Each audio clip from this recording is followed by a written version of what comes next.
Hi guys, welcome to my channel. So once again, it's me. For today's video, it's all about my actually this is a overdue video already, because this is all about the iPhone XS Max or iPhone XS Max on my iPhone XS Max.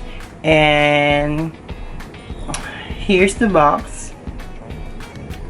It has 64 gigabytes, lightning earpods, lightning USB, so everything is on the back. Ito siya. So this phone was bought from Korea.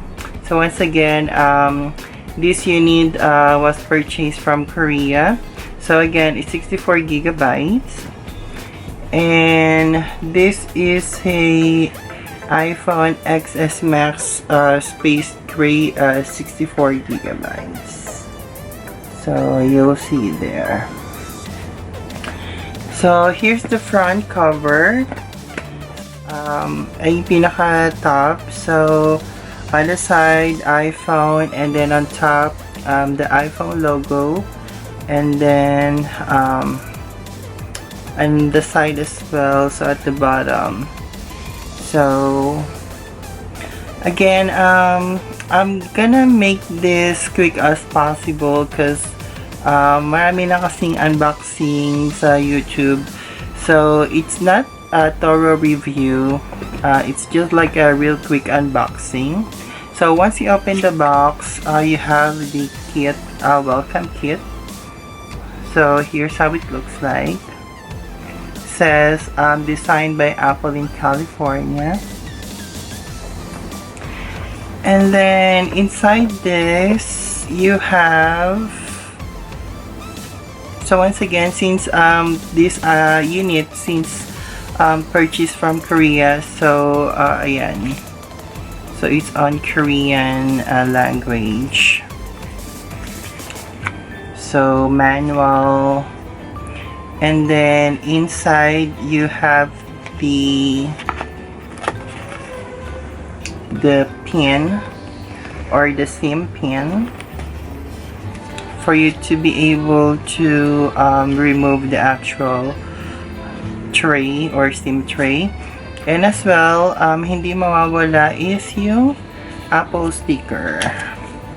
So yun ang mga nakalagay dito sa welcome kit nila. So balik lang natin.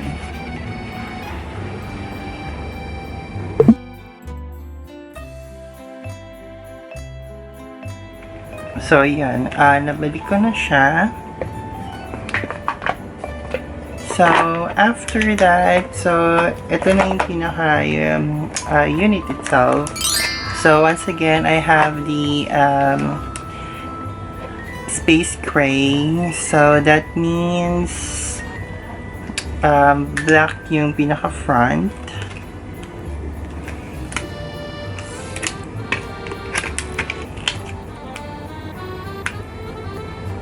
So a day after I got this unit, so I visited already the Base Us. So this is the Base Us Trinoma, kasi pinalagay ko na yung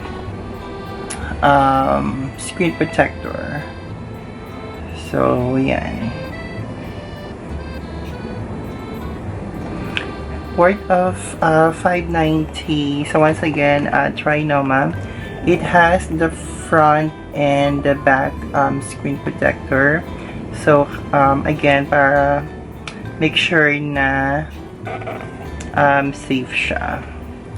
So I'll insert the video, free installation upon purchase.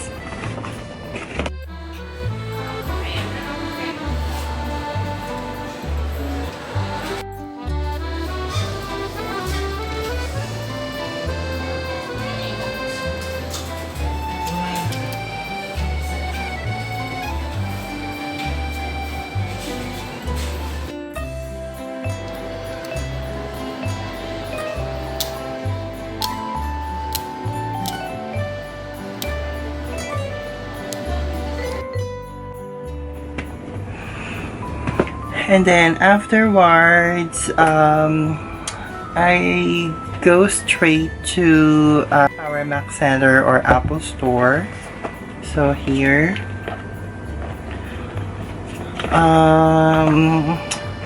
I bought this defense shield. So this is the case.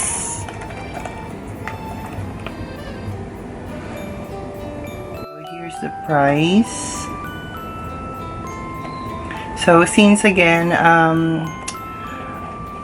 make sure na safe siya kasi this is a expensive investment. So it says 10 feet crop tested 3 meter military grade. So ito yung pinaka.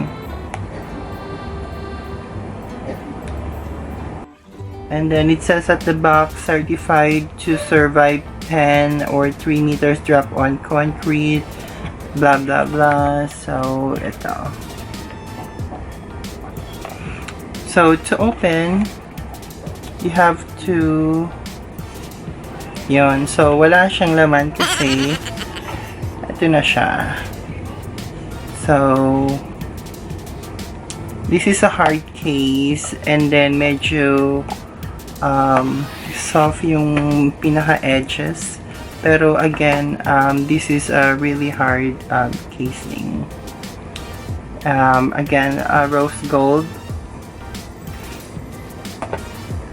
So let's go back to the unit itself.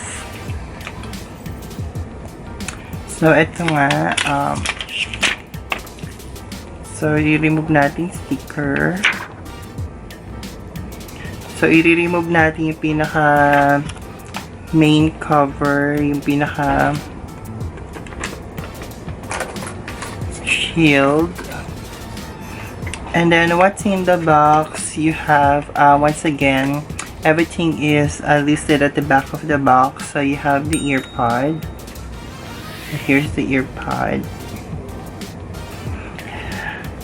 The cable. And last but not the least is the plug. So, ito yung plug niya. So again, the reason why siguro difference kasi this unit purchased from Korea.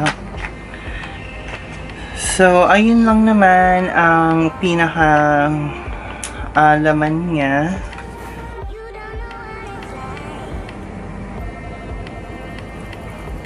So, yeah. So, that's all for today. Salamat sa mga new friends, sa mga new subscriber, at sa mga bagong ka-YouTuber na na-meet ko. So, thank you so much sa inyo lahat.